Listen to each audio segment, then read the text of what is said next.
Hey y'all, welcome back to Neon's Movie Reviews. I'm Neon, this is my buddy Nate. Cool. And today we are talking about the final two episodes of Falcon and the Winter Soldier. Kind of just well, fuck it, at this point, we're already past spoilers. Haven't seen it by now. Yeah. But before we dive into this, just want to say, if you enjoy this video, please give this video a like. Really helps out the channel. And make sure you comment. Let me know what you thought of it. And make sure you also subscribe. Post a lot of new videos every week. And Click the bell. Definitely click the bell. But diving right into episode 5. Time to go to work. This one, for me, started off on a bit rocky foot, but after that, it really picked up. Walker winning the fight to the death a little too much for you. Yeah. Like, I was fine with all the setup, like, fine with them trying to get the shield. You gotta give me the shield, man. So that's what this is. I knew there was going to be a fight.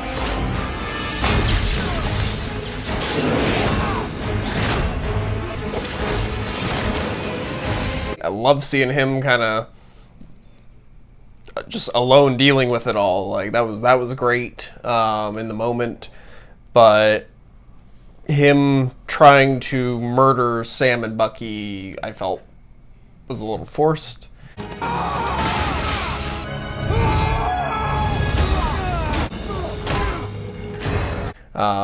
Especially with everything else that happens with his character in the rest of that episode and the next episode. It definitely felt very forced. I don't know if it stood out to you at all, but Thought it was choreographed well. yes!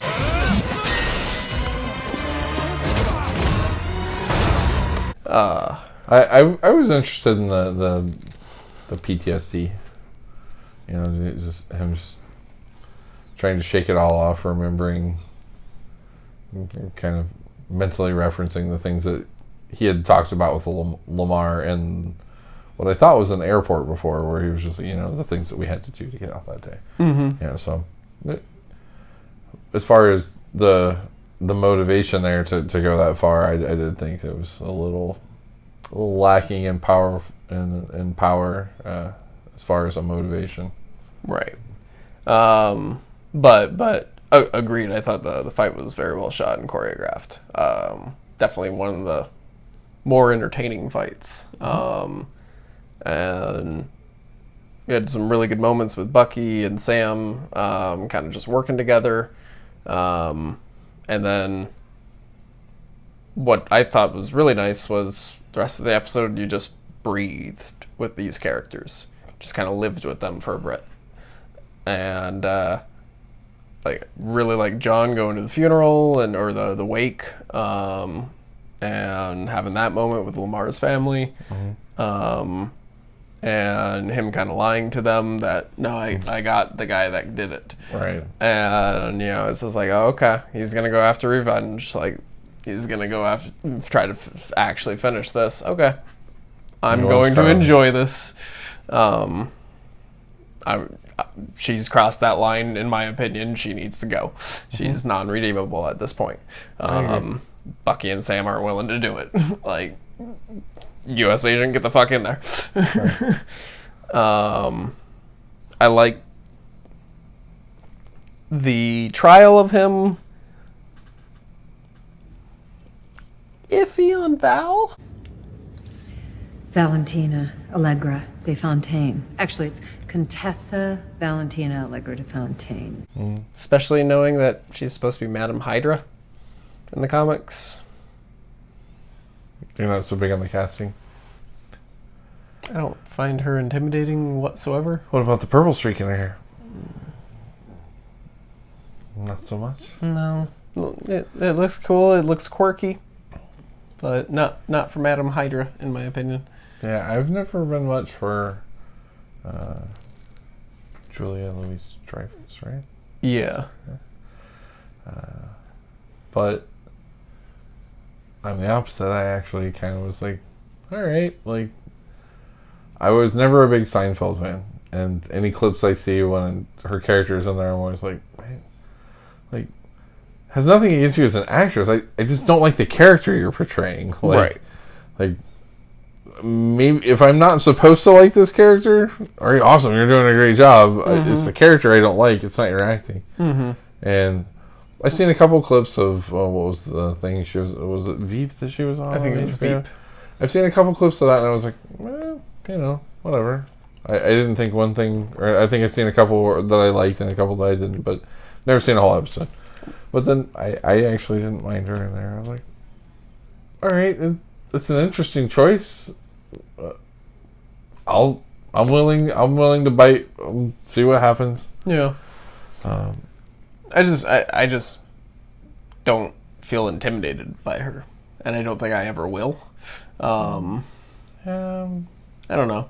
They may be able to pull something fun with her, unique. But I can say I'm not intimidated by Catherine Hahn by her looks, but if somebody in front of me had Catherine Hahn's power, Catherine Hahn was in front of me and she could actually do what that character could do. Oh yeah, I would be much more intimidated. So I mean, like, no, I wouldn't really be intimidated by the look of her character and that woman as an actress, but if I knew that she could just like erase my family, then I would be more intimidated by her. Yeah. So I'm willing to see what they do with the character. Yeah, and even more so in the next one, but I'm very curious to see how her character plays into the larger role of everything and what they're doing. I thought initially she may have been the big bad. Yeah, I did as well. And then very quickly was just like, oh no. The Palpatine controlling everything from behind the scenes. Yeah, I thought maybe. I thought at first, like when I first saw her, and then it was just like, she started talking for about 5 minutes, and I was just like, no, she's way too quirky. I'm not buying that anymore. And immediately went back to Sharon and potentially a higher player. Yeah, we had some great moments with Sam and Bucky and some training montages. Oh, the training montage was great.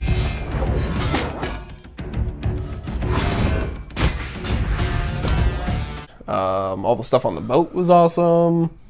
Some more stuff with Isaiah too. Oh, we got some really good moments with Isaiah. When he wasn't throwing a toaster and making it stick into the wall. Or whatever it was he threw in that other episode. Yeah. But, yeah, no, like, just all around, like, really good. Isaiah's scene was really good. That was the scene that made me go, all right, yep, they're definitely making him Cap, because that was the scene that, to me, kind of drew the biggest parallel between Sam and Steve Rogers. And that was their enduring optimism, their enduring belief that people will make the right decision. If given the opportunity, people will make the right decision. And it's Captain America, or it's Superman-ish. Come on, you always have to give somebody a chance. But they're never gonna let a black man be Captain America. I knew that to Sam's character, as a character, that meant, well, now that definitely means there has to be. Mm-hmm. You literally just sealed the argument for me. That now then I have to, if nobody else is going to take on that responsibility to be that role model, I guess that's what I have to do. No, that was really nice. I also really liked that moment when he finally got the shield after Bucky, they got it away from John, and immediately Sam's first reaction is getting that blood off of it.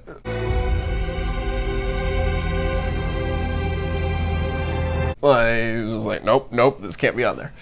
And like, you really felt how much he respects Steve and the shield represents to him, and just, yeah. And So, yeah, that was really nice. I knew they weren't going to show us the inside of the box that whole episode. Right. Just dropping this off. You can sign for it and I'll go. Moment I saw it, I was just like, we're not going to see the inside. What's in the box? Right. Yeah, they're saving that for the big reveal of him. If they'd open it and it was just glowing inside. Oh, that'd be great. 666 is the code. 666 is the code. Hear the ghost of Marcellus Wallace somewhere inside. John Travolta and Nick Fury walk in. Oh, yeah, exactly. John Travolta's got an eye patch, but on the other side of Nick Fury, and they just are like mirror of one another. Jules is Nick Fury. Mm-hmm. Be great. But I knew we were going to see inside. We both like the quick little flirt between Bucky and Sam's sister. I'm Bucky. Sarah. That was great. And he was like, don't be hitting on my sister. Don't flirt with my sister. Because if you do, I'll have Carlos cut you up and feed you to the fish. Okay. Like, come on. You can't block me like that. I know we're friends, but you can't block me like that. That's not okay. Yeah, that was great. And I don't even like you that much. Like I kind of wish Bucky would have been like, I don't know if I like you that much. Well, but the very next time, like I think in the next episode too, they're at the end when they're on the near the boat and everything. Mm-hmm. Like there's that one little bit, and he's just like, "Hey." Hi, Sarah. Yeah, okay, all right. I'm curious to see how this all plays out. Exactly. Like, good for Bucky. He deserves somebody. Bucky's gonna get with Cap's sister. Mm-hmm. I'm alright with it. Mm-hmm. he deserves his Peggy. Right. We had the bromance between him and Cap and before. Right. All right. Now he gets to have an actual romance while having a bromance with a new Cap. If you say romance for me, times they'll start to ship him with somebody else. Oh God. Yeah. I think they're already shipping him with Sam. Wow. Mm-hmm. I mean, they both expressed interest in. Anyway. I saw something from Popcorn Planet. I haven't watched it yet, but he was talking about it. He was just like, people are talking about how is Bucky bi and does he go both ways, and it was just kind of like, who cares? He's a superhero. How does that play into him saving people's lives and fighting terrorists? That has nothing to do with it. At what point would he even have time to date? Like, yeah, you know what? I'm constantly getting chased by people trying to kill me. Yeah, I'm fine if he does, but that's the least important thing in the long things. Who cares if he's gay or bi or whatever? Just, okay, if the character's with somebody, fantastic. Move on. Right. Get back to the main storyline. Right. If you want to flesh these characters out and that's your main goal or it's your moment to breathe, like this, awesome. But, like, it has to serve its place. The other thing that is confusing for me is the physics of the shield.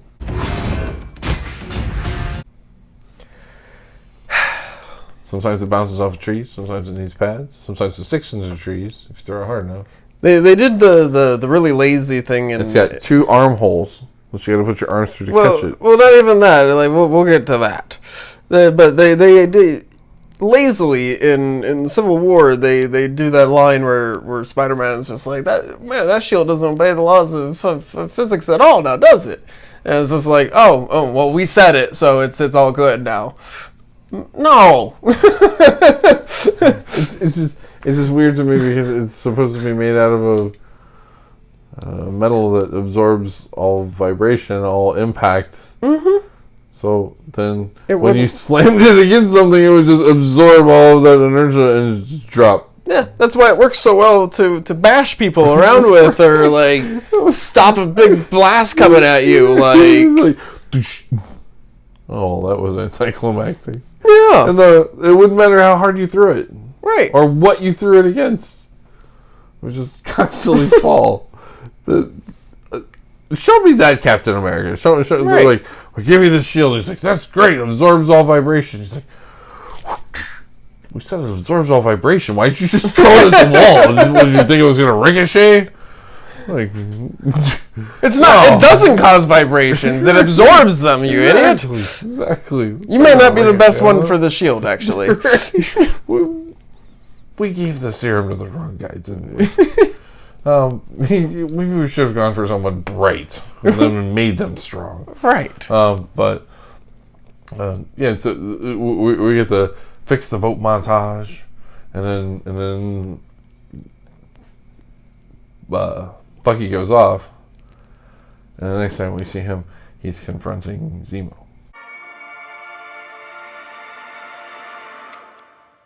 That was a good scene. You got Zemo there in front of the what is it, the Sokovia Memorial, and he's just accepting his death. He's just like, look, I know I wronged you. I've made my peace. I've done everything I need to. I've stopped any super soldiers from being able to be being created. I've gotten my vengeance. I've calmed down. You do what you need to. You know, I whatever I did wasn't personal, and you know, he ended up scratching his name out of his book. Right, and the weirder part for me was the Dora Milaje showing up. Oh yeah, and basically somebody that they were trying to kill in the previous episode, or it very much seemed like they were trying to kill him. Now they're happy to just be confiscating him and taking him to the raft, and I think Walker would have been fine with that. Not sure that Sam and them were quite willing to give up with him, but I don't think they wanted to fight with her though either. No. So they were like, all right, well, I guess if you're taking him to the raft, you're taking him to the raft. Right. But we don't want you to kill him. Yeah. But if you're gonna kill him, I guess you're gonna kill him. Like, we can't really stop you. But it just, it did feel kind of weird. I didn't really notice it in the moment until like after the scene had ended, and it was just like, wait. I mean, I knew he had to get to the raft, but it definitely seemed like they were trying to kill him before. And it was this episode that we get Bucky going to talk to the man about his son, correct? No. That was in 6. I think that was at the very, very end. Maybe that was in this one. I can't really remember. I don't remember either. It's been a couple but either way, since they came out. But I mean, like, so he gets to complete his book. I like that part. But in 5, when we finally see Carly and them again, they're going to go after the vote when there's going to be the big GRC vote to reinstate all of the former country lines and put the status quo back. Obviously, they oppose this. Right. This is their big. We can't have this. We also get in case you hadn't figured out, Sharon is going to be part of our bad guys. Here's a scene of her calling up Batroc. Please, if it weren't for me, I'd still be rotting away in that Algerian prison. French kickman. Right. Who, it was in episode 1. She hires him. You don't actually see him in this one. Right. He's just on the phone, and you wouldn't really know it's him unless you had the subtitles on. But it's still pretty obvious that she's pretty sinister. There's all these weird weapons. Right. And then by the next episode, you get even more. But, and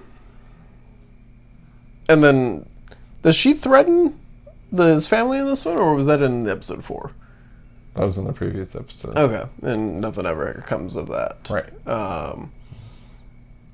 She never made good on going after Sam's family. Yeah. But 5 just ended with them going into, to storm, and they popped the smoke, and that was what we got at the end of 5. Well, and you also had the little bit of maybe some questionings of loyalty in the Flag Smashers, where they weren't all hoorah anymore, and she's kind of leading it a little more aggressively. They seem to definitely be questioning more things. Where is that? It's in 6. Am I mixing them up again? You're mixing them up again. Okay. Anyway, moving on into 6, I guess. We had Sharon showing up at the GRC meeting. It's me. Yeah, she's got one of those cool face mask things that Black Widow had. But somehow she didn't need any help getting into the U.S. She just needs help staying in the U.S. And then, she took it off and she's in, full camera view of everything the entire time. Like Throwing she acid only- smoke bombs and she stuff. only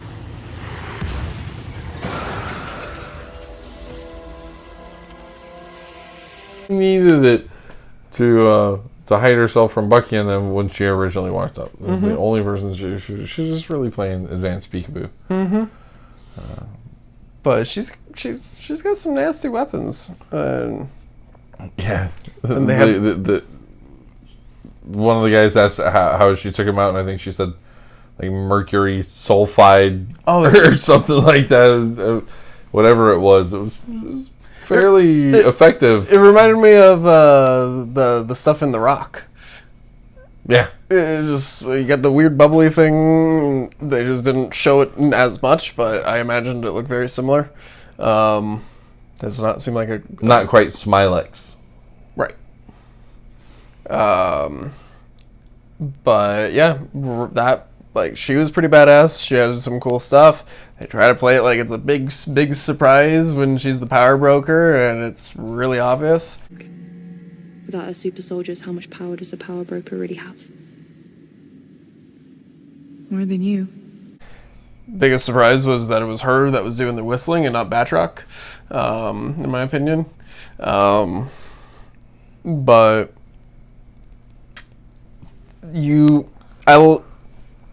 I like the comic accurate new suit for Sam.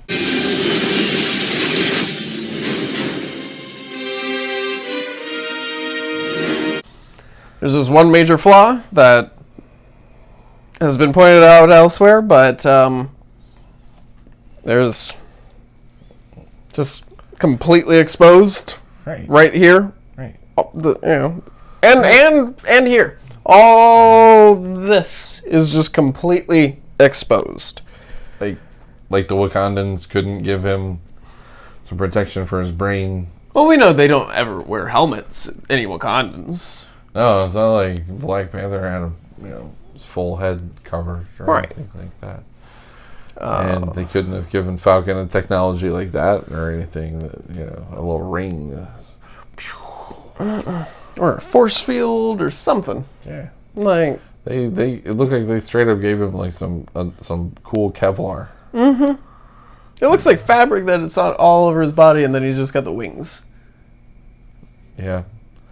It was just kind of like, well, we went to Walmart to get your Halloween costume this year, and here it is.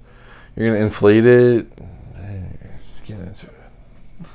Yeah, they didn't give him the cool stuff. Yeah. I think they're holding out on him. They're just like, well, we're not Killmonger, so we're not here to really support African Americans on other continents. We didn't even really help anybody when people were being stolen from our own continent, so we're certainly not here to help Captain America. Yeah. I mean, she basically she deactivated Bucky's arm with a boom, arm It's fell like off. a five finger death punch. Right. Yeah. And so, but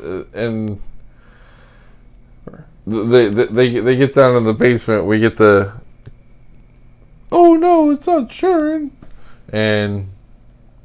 but again, Kari shows herself to be unredeemable because she is about to put a round straight into Sam's face. And she was going to kill Sharon too. Who, fair enough, but it seemed like Sharon wanted to bring her back. The only reason she fired is because, oh, you fired at me. I was going to take out Batroc. She did. She got a shot off on him. Mm-hmm. And I feel like she was going to go for another standoff. You know, just be like, no. Like, but, I still want your power. I don't want you dead. Right. But Carly's not smart. Carly's not smart, and Kari got killed. Mm-hmm. Then we have the Zack Snyder Jesus moment with him bringing that. I mean,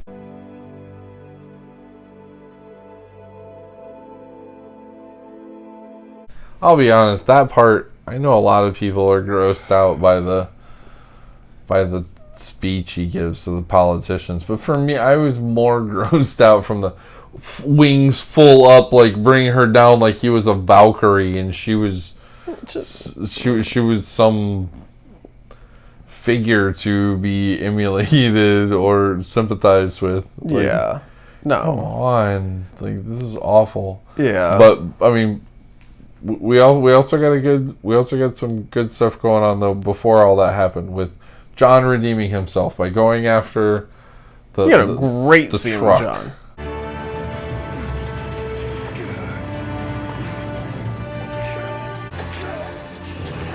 Well, you get several great scenes with John, with him showing up with his brand new shield that you get our first end credit scene in the whole series with him building the shield. Right. And then after not even 5 minutes, it's completely mangled and destroyed.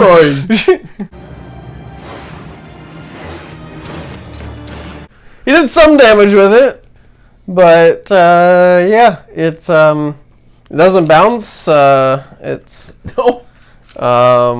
Carly's willing to set people on fire inside of a truck. That was a great moment, where another unredeemable point for her, where it was just like, oh, we need someone to save, to get him off our trail. Set this truck on fire. Yeah, like, oh, you're okay. It's like that. I also want to question Bucky's thought process. Like, oh, there's clearly some new device that is here that is locking these doors and preventing me from opening it. But instead of attacking that, or trying to pry that, or destroy that... Well, he punched it several times. Minutes later, he's just pulling at that door for a while. That's true. When it's clear, oh, this is preventing me. This is clearly not part of this door. I can see there are claws clamped in on both doors. Maybe I should try to break some of these off. And furthermore, with his vibranium arm, how come he doesn't have one of those cool little like keys in his finger, like in the filament, like, and he could have just been like, or like R2D2, you know, like R2D2's got that like penis that comes out of him, the interfaces with computers, and he's clearly, that's clearly an erection.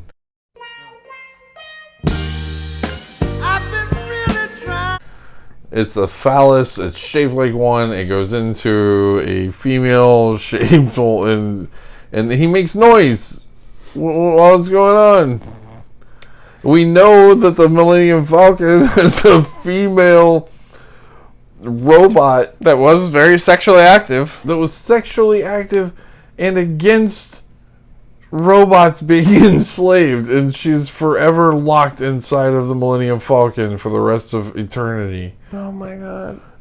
But anyway, I digress. I'm never gonna look at R2's scenes like that ever again. I'm just gonna be like, like put a black bar across it. Like, just like, oh, that's too graphic. You can't show this on television. You can't show kids this.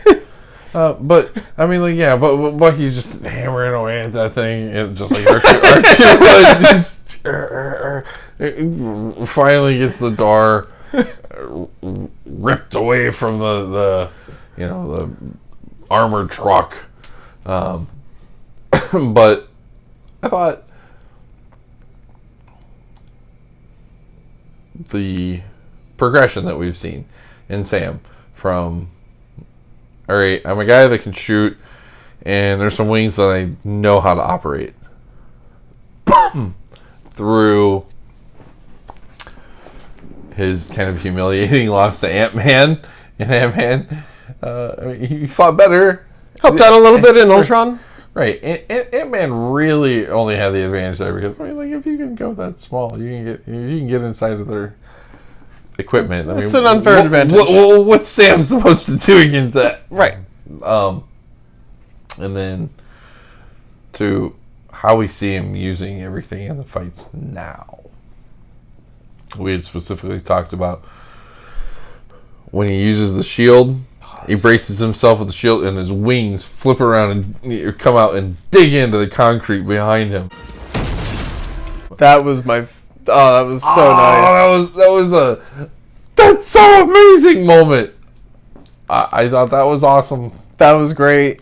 I liked that almost old boy like shot where him and Carly are fighting, and he's just doing all the flips and the wings are jumping out, and it reminded me so much of that panning hallway fight in Old Boy.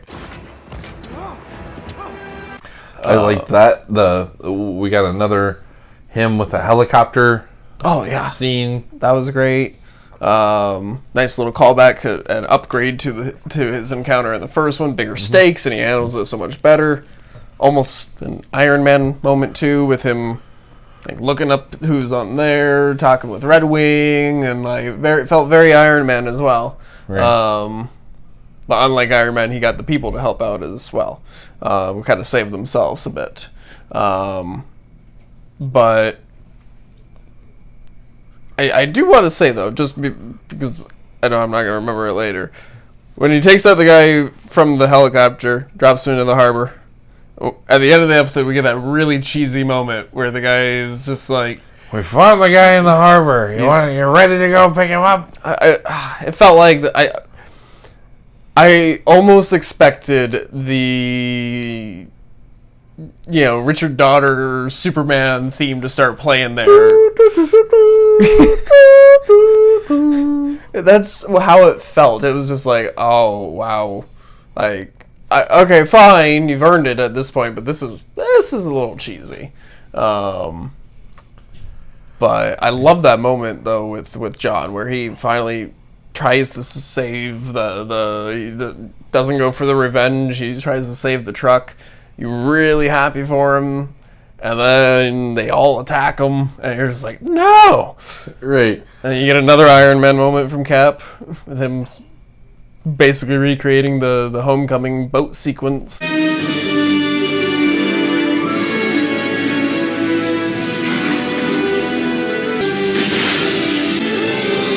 Right.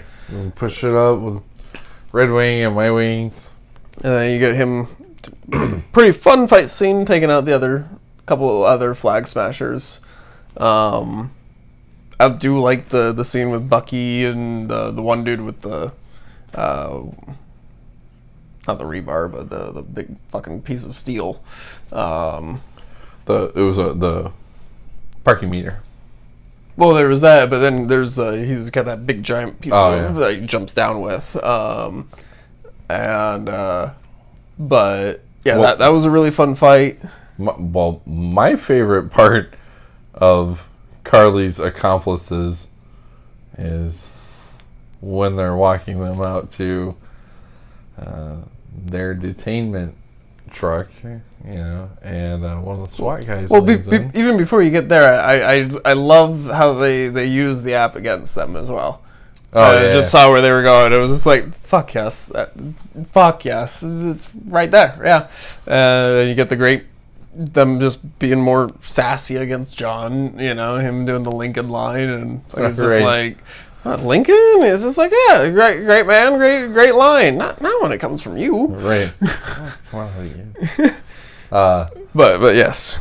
Yeah, when they're walking, saying they're going to be transferred to the raft, and I'm like, oh, they're going to the raft with Bucky or with the Zemo, yeah. This is going to be interesting. Mm-hmm. Oh, it's going to be interesting to see how these guys get along. Oh, didn't really have to wait that long. Yeah, super satisfying moment. Well, first the SWAT team guy who's it's a Hail Hydra moment. Yeah, he gives the Hail Hydra one world, one people. Closes up, they kind of nod at him and starts to pull away, and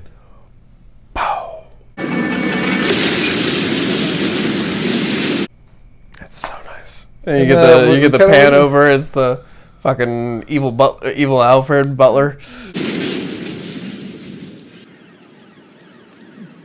It's so nice. Zemo's butler, the evil Alfred. And you get a really weird logistical nightmare of Zemo in the raft. There are no suspects in the bombing. The group had opposed the global relocation efforts of the GRC. Hearing about that on a radio, right? A personal radio, like with the cord or with the little antenna. Not even like a walk or a big one, just like a handheld one. In a gigantic metal prison underwater. Yep. In the middle of the ocean. Right. I was like, what? Alright, I'll overlook it. And where's all the action supposed to be taking place? What, DC? Well, I thought it was New York because I've seen a couple things. Oh, that's right. They were avoiding. Where was Spider-Man when all of this was going on? There was that, and they were avoiding showing the Avengers Tower and everything too, right? Because there was potentially a big reveal coming. And just a reminder, I did call out a couple episodes ago. I felt there was going to be another solo type connection where I felt Sharon was going to be the power broker, but I felt like we were going to get a big reveal, like at the end of Solo, with Kira being the pupil to Darth Maul. I felt we were going to have another big bad in the MCU be introduced, like Doom or some big massive character, probably leading to Dark Avengers.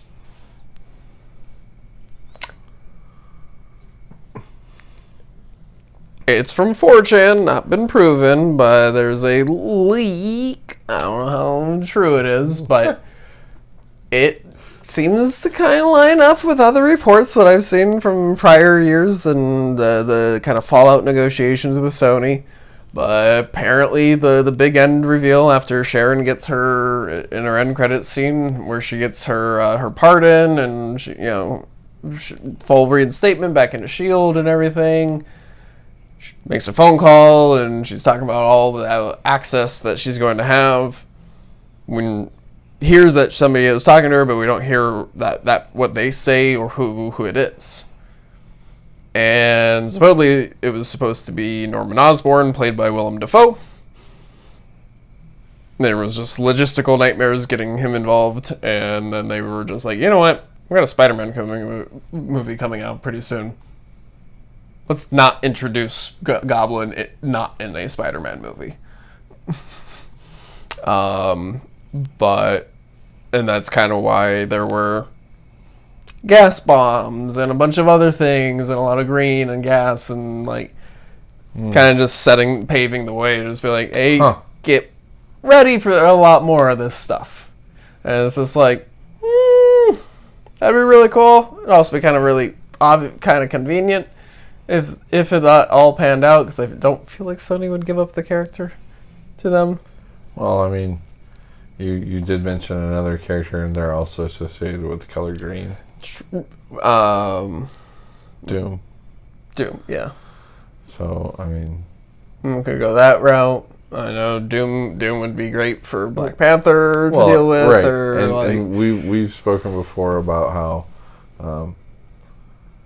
it'd be better to introduce Doom as Victor Von Doom and not as Dr. Doom. Mm-hmm. And do the Tony Stark route. Right, really build him up as this person is a threat,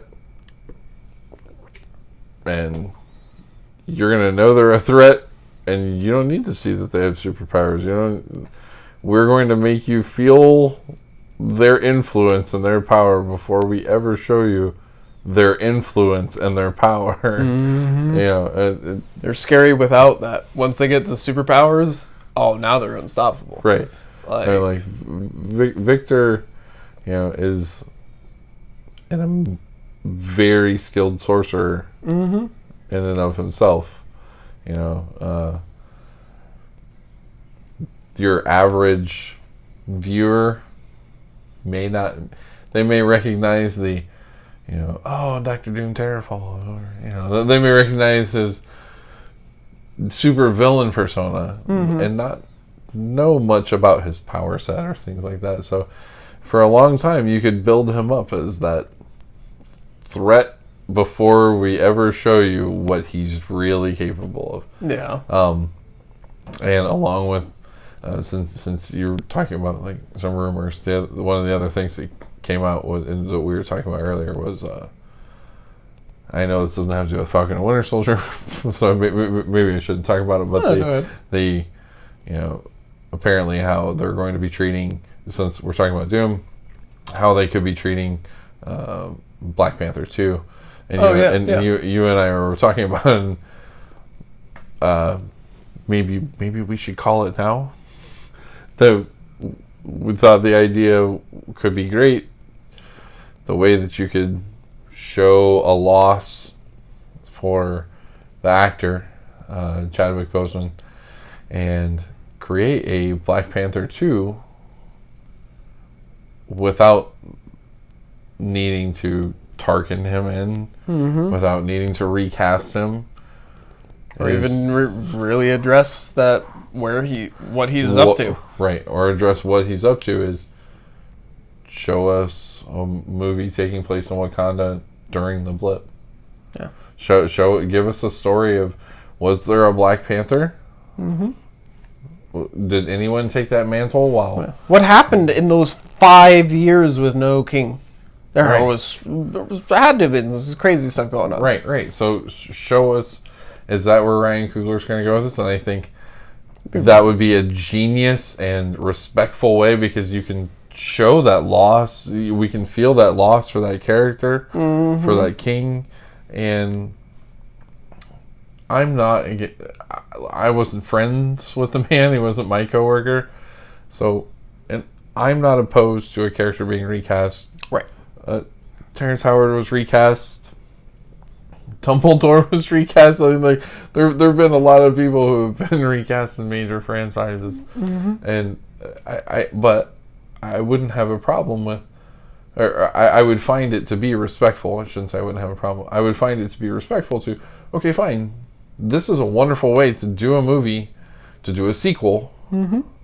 Give people a Black Panther movie where you don't even have to figure out right now. You still have several years before you have to address, okay, we want to use this character again. Right. And show a face. Like, you could there's nothing wrong with showing someone in a Black Panther costume fighting. Right. As long as you've already addressed, that's not T'Challa. T'Challa's not here. That's someone else. Right. Because if this takes place during the blip, again, he's gone. That's right. He's gone. Literally, that doesn't have to be addressed. You're gonna have a period of grieving in the beginning with them dealing with this, so you can pay your respects. Right. And then you can move on. But 3 or 4 more years, when it's at that point been 4 or 5 years. Okay, guys, we got to talk about a recast. Right. And just don't. You address it obviously in the press, but when it comes to the movie, well, like I was saying, I think you James Bond it. Just, this is our new character. Just we're moving straight in. But I think at that point, you've shown the respect for the passing of your friend and your coworker. Okay, now let's give the character the respect. Right, let's give the character the respect. And I know you've told me that Chadwick Boseman wanted to be always remembered for. He didn't want to be seen in the characters. He wanted people to remember the characters. Well, if that's the case, then let's continue remembering the character. Let's not retire it. But I think that would be a great way to show respect for the passing and start to build on the future. Because I think if you're going to want to use Doom, if you're going to want to use world leader big bads, you have to find a way to bring T'Challa back. Yeah. No, that's definitely... Or bring back the Black Panther. Doesn't have to be T'Challa. Right. but it feels like such a waste of T'Challa. I agree, but if you go with Shuri, okay. But Shuri is just... T'Challa is such a strong character that, like Shuri is a strong character as she is. She can take up the mantle later on. Right. But, like, it's just, like, it's still T'Challa's turn. I don't have any issues with it. Yeah. No, I'm just saying, like, pretty much no matter what they would go that route, I would support. Mm-hmm. Almost, I think. Yeah. But I don't want him Tarkin. No. But they've, at least on paper and press, ruled that out. So, but like going back to the Falcon and Winter Soldier, like I really liked the series. Yeah. I think I like it more than WandaVision. I don't think it crushes it, but I did like it more. Yeah. On the whole. It's tighter. And I really like WandaVision. Mm-hmm. It's not taking anything away from that, but no, I just this is, for me, it's like this Winter Soldier and Infinity War, I just so engaged the whole time. And it as like Winter Soldier is a really interesting complex character. They made Captain America a really interesting complex character in that. Thanos is a really interesting complex character. And then in this, Sam, John, and Bucky are all really interesting complex characters. John has quickly become my favorite character in the MCU. I wouldn't follow you on that one. I'm so intrigued to see where they go with him. I like flawed characters. Right, with flawed characters, but that I like the bigger, more fantastical things. That takes me in the Scarlet Witch flawed character. Like, see, I don't know. Like I'm such a Magneto fan. I know I'm not getting that, but that made me such a Scarlet Witch fan.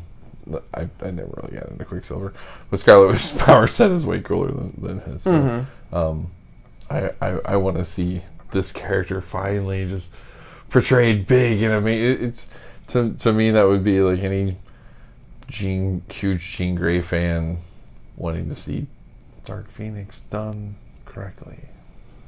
No, and I get that, but those are completely different types of characters. No, I just mean you like those bigger characters. I like those bigger characters. Yeah, I like.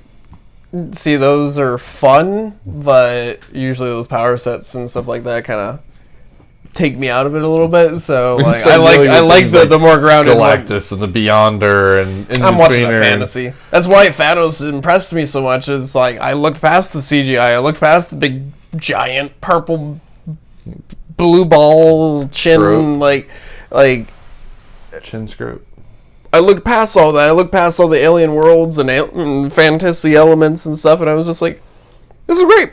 I accept this completely. This is fantastic. And that's kind of how I was with John, minus the one little bit in the beginning of episode 5. Right. But yeah, I'm really curious to see him as U.S. agent. Now this is more like it. We're not going to need a Captain America. We're going to need a U.S. agent. I'm glad that he is not fully evil, that he is still like... he wants to do the right thing. He just makes he doesn't always do the right thing, and I like that. I don't have any issues with, I mean, like, if we see more of him, fine. But whether or not the character takeaway that I want to see more, I honestly want to see more of our new Cap. Oh, we are. Like immediately after that show got ended, we got announced Captain America 4 starring him, right. And then Captain America and Winter Soldier season 2, and then come on, when are you gonna give Bucky a new his character arc? He's not the Winter Soldier anymore. I actually saw something that apparently they were thinking of making that end screen Captain America and White Wolf, but they ruled against it because they didn't reinforce White Wolf enough throughout the series. Mm-hmm. So I have a feeling that's going to be the push of season 2 is Okay, he's White Wolf now. Okay. But yeah, like and then also apparently Chris Evans is coming back too. Like White Wolf is fine. I mean, I'd like to give him a better version, like cracker ass mutt. Like White Wolf seems a little fantastical. Just cracker ass mutt, and that would be better. That would be better. I think that would be funny. So like, I honestly want somebody to be like White Wolf and be like, yeah, call me White Wolf, and somebody would be like, nah, I'm gonna call you cracker ass mutt. Every time you piss me off, I'm gonna call you cracker ass mutt. I'm not gonna call you White Wolf. There was that one moment, and I really thought they were going to do it. I was just like, wow. There where where the new Captain America, he's like, yeah, there's the audience. You finally see the crowd reaction to him, and there's the one guy who's just like, that's Black Falcon. The other guy is just like, no, that's Captain America. That's the Black Falcon there. Nah, that's Captain America. I really thought he was just gonna be like, nah, that's Black Captain America. I thought they were gonna just be like, yeah, people are people still. But like, no. I loved it. Oh no, I thought it was great. It reminded me of the shit. It reminded me of the New Yorker moment in first Spider-Man. But all this talking, we didn't talk about the awesome moment again in episode 6 with Isaiah, when he took him to the Captain America museum.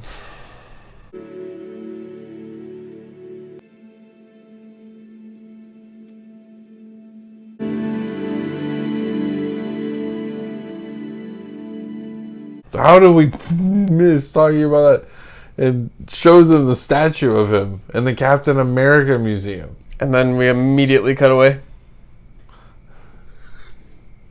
Well, I mean, just like we immediately cut away from Bucky telling the guy about his, I murdered your son. I have to tell you something about your son. He was murdered by a Winter Soldier. And that was me. Why? I didn't have a choice. Right. But we didn't come back to that guy through several, like, it was like, okay, we teased that in the beginning, and we never see him again until he's addressing it. In this, like, oh, here's Isaiah. Here's Isaiah. Here's Isaiah. Here's Isaiah. Here's Isaiah finally getting that big payoff we've been teasing the whole season, and we don't let it hang. We just cut it off right when it begins. It felt like, it reminded me of the end credits, or the end credit scene where Bucky goes to the World War II museum at the end of Winter Soldier, and he finds the Bucky Barnes section where they're talking about him, and he learns about his past and everything. But they cut it off right there. But it's an end credit scene because it's fine. It's an end credit scene. It's just a tease, and we know we're getting more of him and stuff in the next couple movies where, oh yeah, we're going to explore more of that. Okay, cool. I'm sure we're going to get more of Isaiah, but that's what we were building up to the whole season for him. Right. Yeah, it was it felt a bit rushed. Yeah, and wrapping things up there. It would have been nice to see his grandson and him, his grandson's reaction, and him we saw him react. It would have been nice for his grandson to kind of just be take it in, and just be oh shit, holy fuck, yeah, and I feel like I'm forgetting something. Oh yeah, we get Bucky flirting with Sarah again in that episode, which is nice. You get the fun, happy ending with them all as friends, and nice big, happy family. Everything's back to normal. You get the nice little outro moment with Bucky reaching out to his psychiatrist Like gave her the book. Like, thank you for your help. So they did a nice job, like, wrapping everything up. But yeah, everybody's in their place. They're putting a lot of little threads that they are going to be setting up Thunderbolts and Dark Avengers and all these different things, and it's going to be interesting. I also find it interesting that this is, chronologically, this would be the next Captain America story after Civil War, which is and this is basically an adaptation of the death of Captain America, and then the Sam Wilson version of that, where he takes up the mantle. But Death of Captain America immediately followed Civil War in the comics, and immediately following that is Secret Invasion, which comes out next year on Disney Plus and is going to be with Nick Fury and much more spy-based than massive cosmic team-up. So, very curious to see if they are actually going to be following the same trajectory. Like, I still think that Sharon, even though she's a power broker and stuff like that, I still think she's going to be tied to Hydra. Like, if that is Madame Hydra, she's definitely tied to her. She's mind control or something. She was talking to Nick Fury. Yeah, because I even feel like, going back to, not necessarily Winter Soldier, but Civil War, I really feel like she could have been part of Zemo's plan. Like, or somebody's plan. Like, because, like, it was, without her getting them that equipment, their plan never would have gone anywhere. She was the big key. And for such a big key, the key who in the comics is a Hydra sleeper agent who kills Captain America, that's a pretty big thing to be, like, playing around with, like, hey, and they're gonna kiss. They were in a relationship prior to this all happening in the comics. So, I don't think she's gonna be dating the new Cap or anything. That'd be kind of weird, her going after both Caps. It's already weird of her going after this Cap after her mom went, or her aunt went after. I know. The last woman to go after two Caps was Tanya Harding.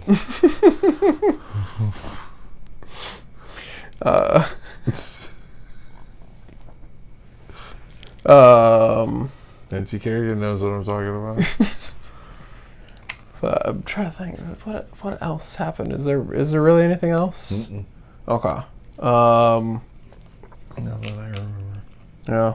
It's gonna be a while for another Marvel show. Loki in a month. Yep. Oh, a little over a month. Well, actually, Loki in a month. Yeah. And tomorrow's May. Today. It's a past minute. Ah, shit. Okay.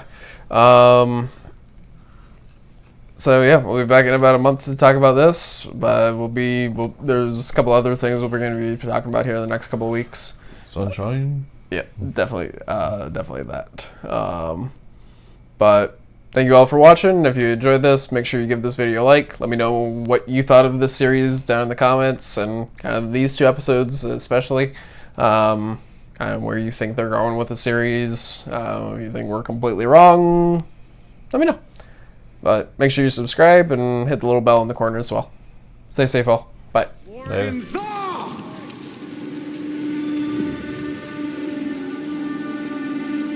Let's finish this.